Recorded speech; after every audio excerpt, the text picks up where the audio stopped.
warahmatullahi wabarakatuh. Hai, apa kabar hari ini? Semoga sehat selalu ya. Ya, bertemu lagi dengan saya, Rahma Nugrawati.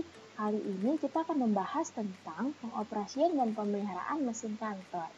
Di pertemuan sebelumnya kita udah bahas tentang pengertian mesin kantor, terus jenis-jenis mesin kantor itu ada apa aja.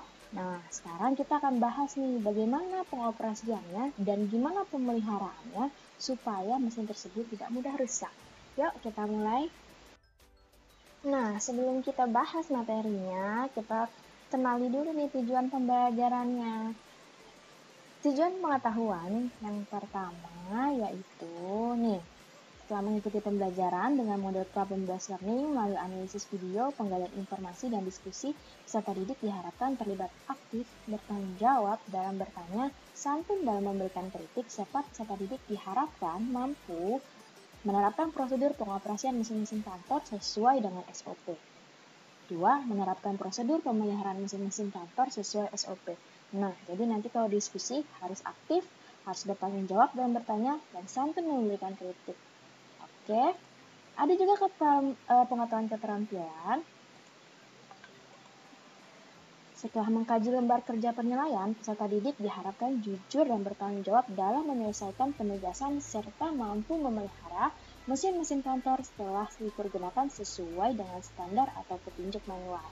Ya, silakan dipahami ya tujuan pembelajarannya supaya hari ini pembahasannya tercapai oleh kalian masing-masing. Kita masuk ke pembahasan yang pertama, yaitu prosedur pengoperasian mesin-mesin kantor. Nah, mungkin kita sudah beberapa familiar ya dengan mesin-mesin yang ada di sini, di gambar ini. Tapi apakah dalam penggunaannya sudah sesuai dan sudah tepat dengan SOP-nya?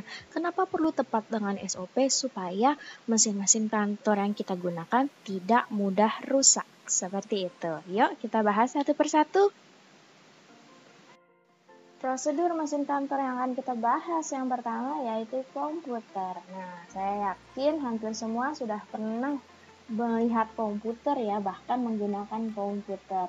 Nah, tapi apakah semuanya sudah menggunakan prosedur yang benar supaya komputer yang kita pakai tidak mudah rusak? Ya. Prosedur penggunaan komputer kita bagi jadi 3 tahap. Menyalakan komputer, kemudian menggunakan komputer, dan mematikan komputer. Nah, menyalakan komputer. Langkah yang pertama, tekan tombol power pada CPU, kemudian ikuti dengan menekan tombol pada monitor. Kemudian, tunggu dulu beberapa saat proses loading hingga muncul jendela Windows dan komputer atau PC sudah siap untuk digunakan. Nah, ini sering terjadi nih, banyak dari kita yang nggak sabaran, gitu ya, nggak mau nunggu sampai lambang Windows selesai, langsung di enter, terus gitu. Ya, jadi, harap bersabar. Kemudian, cara mengoperasikan komputer. Mengoperasikan komputer sesuai dengan kebutuhan. Jadi kalau kita mau buka Microsoft Word, berarti klik tombol Start, lalu pilih Microsoft Word ya. Jadi tergantung dengan kebutuhan aplikasi apa yang akan kita gunakan dengan komputer tersebut. Oke. Nah, sekarang kita masuk ke prosedur mematikan komputer. Nah, prosedur mematikan komputer juga nggak boleh sembarangan. Jadi ada prosedurnya. Yang pertama, tutup semua aplikasi yang Anda gunakan. Pastiin semua tab-tab dan semua aplikasi sudah ditutup. Gitu ya. Yang kedua, klik menu Start kalau pada XP ya, atau logo Windows 7 di pojok kiri bawah. Kemudian pilih Shutdown dan tunggu beberapa saat hingga komputer Anda benar-benar mati. Kemudian setelah komputer benar-benar mati, kemudian tekan tombol pada monitor dan speaker. Kalau misalkan pakai speaker komputernya, tekan tombol off juga pada stabilizer dan perangkat komputer lainnya. Kalau seandainya pakai stabilizer, tapi ada baiknya setiap komputer yang terpasang itu ada stabilizer. Setelah itu baru cabut kabel dari stop kontak.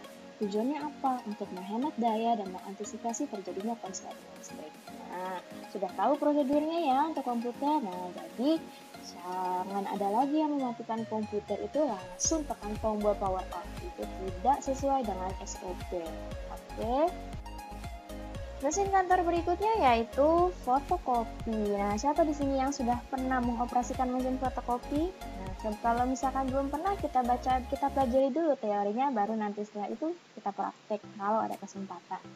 Nah, gimana cara menggunakan mesin fotokopi? Yang pertama, hidupkan mesin dulu dengan menekan tombol on. Pasti, kalau nggak ditekan tombol on, mesinnya tidak akan nyala.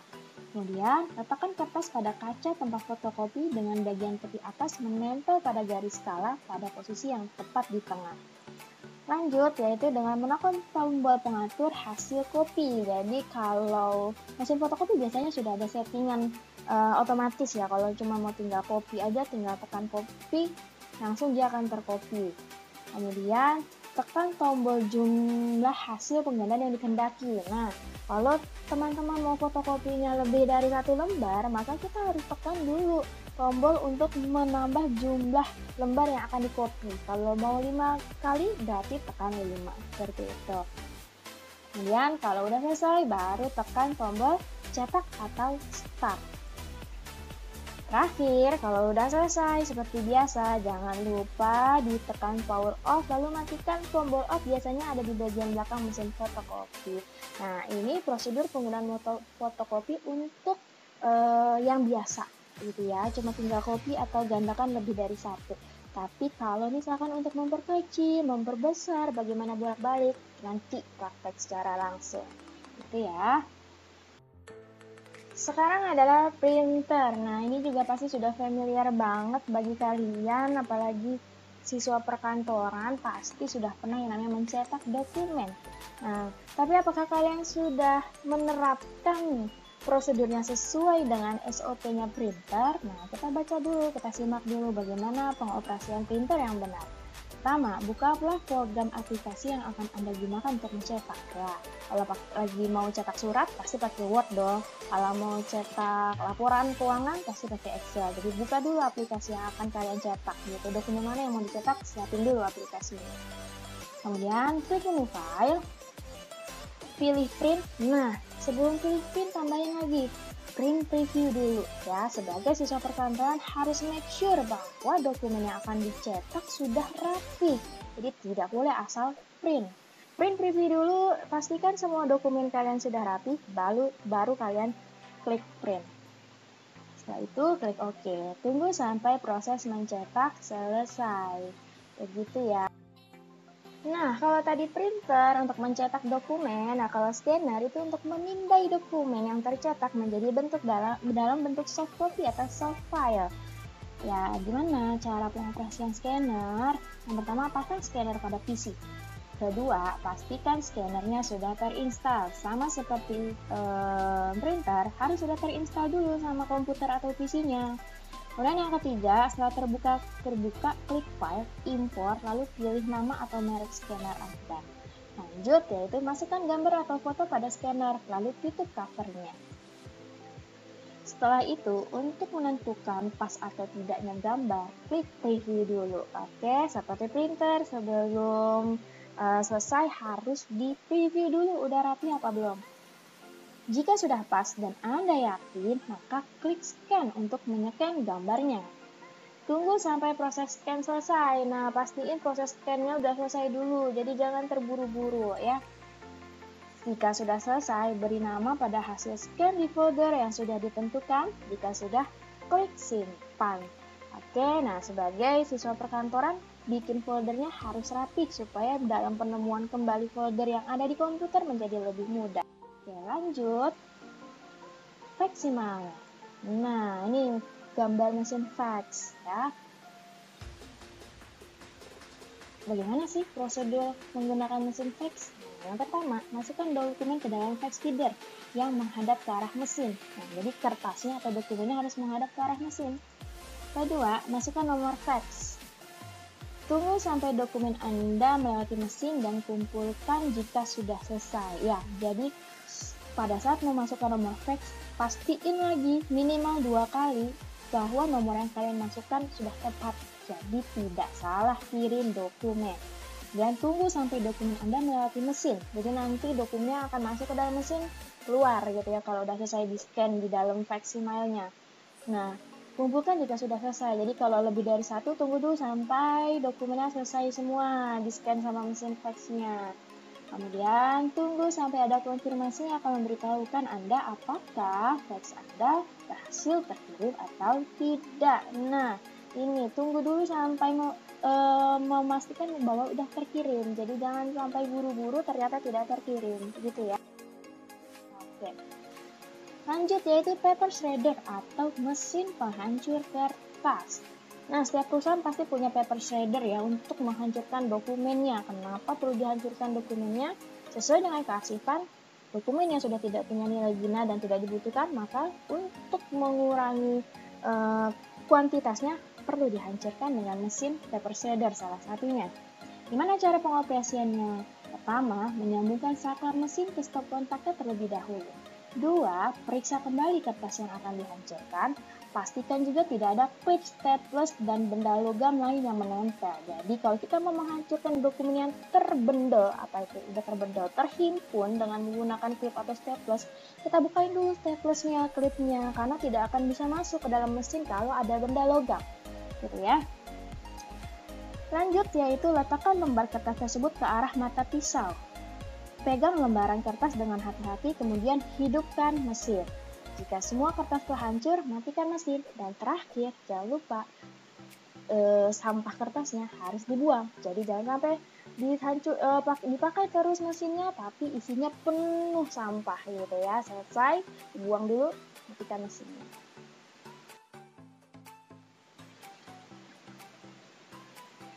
Nah, kalau tadi pengoperasian mesin kantor, sekarang pemeliharaan mesin kantor. Kenapa sih harus ada pemeliharaan mesin kantor?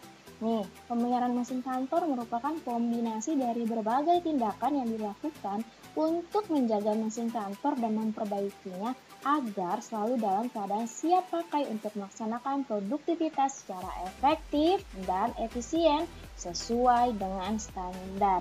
Jadi, kita harus melakukan pemeliharaan mesin-mesin kantor supaya apa? Supaya kerja mesin tersebut selalu siap dipakai, begitu ya, tidak mudah rusak. Sehingga kalau dia makin lama makin performanya makin menurun, akan menurunkan juga produktivitas kita sebagai pekerja, begitu. Gimana cara pemeliharaannya? Ada yang namanya pemeliharaan preventif. Nah, apa sih bentuk pemeliharaan preventif itu? Yaitu pertama, mengadakan pemeriksaan pada saat mesin istirahat sesuai dengan jadwal yang ditetapkan. Nah, jadi pemeliharaannya jangan pas mesin lagi dipakai, tapi kalau dia sedang tidak dipakai, sedang istirahat, kita buat jadwal yang sudah direncanakan untuk dilakukan pemeriksaan. Memeriksa apakah ada spare part. Apa tuh spare part? Ada bagian-bagian yang mengalami kerusakan atau sudah perlu diganti gitu. Kemudian yang kedua, membersihkan mesin secara berkala. Nah, contoh nih di gambar ini ya.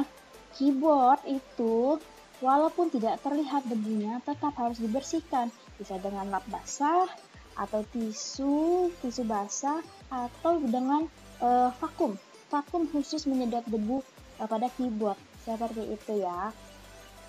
Kemudian, bisa juga dengan meminyaki bagian mesin yang bergerak. Ya, khusus untuk mesin yang bergerak ya, supaya tidak mudah karatan, dikasih pelumas, gitu, dikasih minyak supaya tidak mudah berkarat tadi, seperti itu. Kemudian mengganti bagian-bagian yang sudah tua atau rusak. Nah, fungsi dari pemeriksaan pada saat mesin istirahat yaitu adalah untuk mengecek apakah ada bagian yang sudah rusak. Kalau ada yang sudah rusak, maka perlu diganti supaya kerusakannya tidak bertambah parah. Lanjut, pengurusan pemeliharaan. Nah, pengurusan pemeliharaan oleh perusahaan bisa dilakukan dengan 3 cara. Yang pertama yaitu kontak pemeliharaan. Kontak pemeliharaan merupakan jasa servis yang diberikan produsen kepada pelanggannya. Biasanya produsen dari mesin kantor itu menyediakan jasa servis untuk ditawarkan kepada pelanggannya. Contoh, mesin fotokopi Canon. Nah, perusahaan Canon pasti akan menyediakan layanan jasa servis bagi perusahaan-perusahaan yang mau menggunakan jasanya. Nah, memang dari segi biaya ini lebih mahal, tapi biasanya perusahaan-perusahaan besar itu lebih suka untuk menggunakan jasa langsung dari produsen karena apa? Karena spare part-nya original gitu, dan jasa servisnya langsung dari produsen ya, tentu paham kerusakan-kerusakan yang harus diperbaiki seperti apa dengan baik, itu pasti produsennya sendiri yang paling paham gitu ya. Yang kedua yaitu servis perorangan. Nah, servis pengorangan ini, panggilan servis pengorangan merupakan suatu jenis servis yang bersifat bila dibutuhkan. Jadi jasa servis perorangan ya, artinya ketika mesin fotokopi kita rusak, kita panggil jasa servis gitu. Tidak selalu dari produsennya, tidak menggunakan kontrak kerja, tapi pakai jasa servis orang gitu ya. Atau misalkan komputer kita rusak, kita panggil jasa servis orang gitu, dari orang ataupun dari perusahaan atau dari toko gitu. Nah, yang ketiga, servis kantor. Nah, servis kantor ini servis yang dilakukan sendiri oleh kantor yang bersangkutan.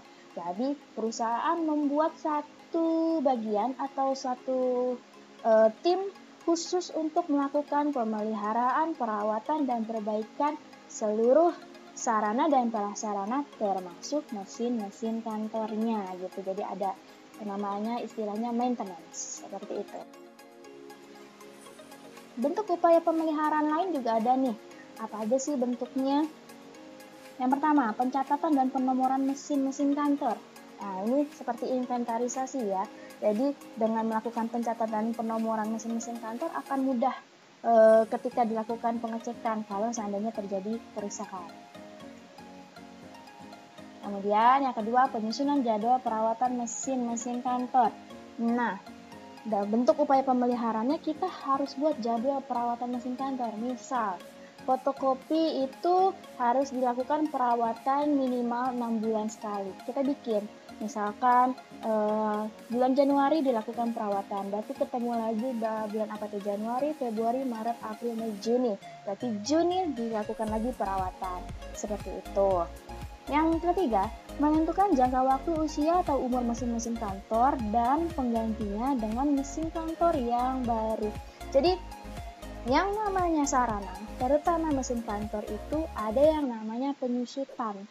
Nah, jadi kita perusahaan harus menentukan masa residunya, jangka waktu usia tersebut, jangka waktu usia mesin kantor tersebut bisa berkinerja atau berproduktivitas dengan baik. Kalau seandainya sudah mendekati masa susutnya, sudah haus gitu ya mesinnya, perlu diganti dengan mesin yang baru. Dan ini perlu pertimbangan, apakah mesin tersebut kalau diperbaiki makan biaya atau lebih hemat dengan membeli yang baru. Terakhir, yaitu perawatan dan perbaikan yang dilakukan oleh petugas sendiri atau diborongkan kepada perusahaan lain. Nah, tadi hampir sama dengan penjelasan sebelumnya.